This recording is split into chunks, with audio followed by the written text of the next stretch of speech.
Team India opener ఫామ్లో లేని ఇబ్బందులు పడుతున్న అభిషేక్ శర్మపై విశ్లేషించాడు న్యూజిలాండ్ మాజీ captain Brendon McCullum. Abhishek Sharma ఈ వరల్డ్ కప్లో ఒక్కసారి కూడా తనదైన శైలిలో తన స్థాయికి తగ్గట్టుగా బ్యాటింగ్ చేయలేకపోయాడు. అయినప్పటికీ టీమిండియాకు ఎలాంటి ఫరక్ పడలేదు. ఎందుకంటే లీగ్ మ్యాచెస్లో ఎవరో ఒకరు బాధ్యత తీసుకున్నారు. సూపర్ 8 మ్యాచ్లో అయితే ఆ జట్టు ఓడిపోయింది. లీగ్ మ్యాచెస్లో అభిషేక్ శర్మ 3 డకౌట్లు అయ్యాడు. అయినా తనపై నమ్మకం ఉంచి అతన్ని తీసుకుంది టీం యాజమాన్యం. కానీ లీగ్ మ్యాచెస్లో అతను ఫెయిల్ అయినా టీమిండియా వరుసగా మ్యాచ్లు గెలిచింది కాబట్టి ఎటువంటి ఇబ్బంది లేదు.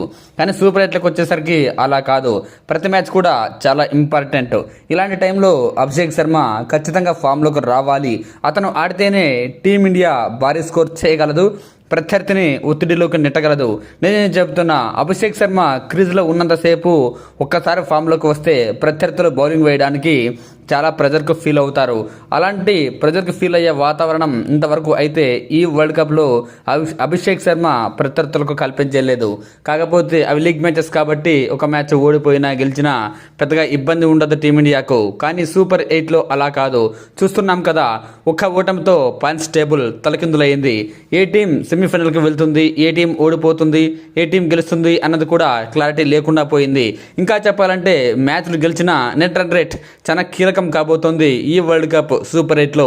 ఇలాంటి పరిస్థితుల్లో టీమిండియా మెరుగైన రన్ రేట్తో ప్రత్యర్థి జట్లపై ఆధిపత్యం చెలాయించాలన్నా, భారీ మ్యాచ్లు గెలవాలన్నా అభిషేక్ శర్మ ఖచ్చితంగా ఫామ్లోకి రావాలని, భారీ ఇన్నింగ్స్లు ఆడాలని వ్యాఖ్యానించాడు.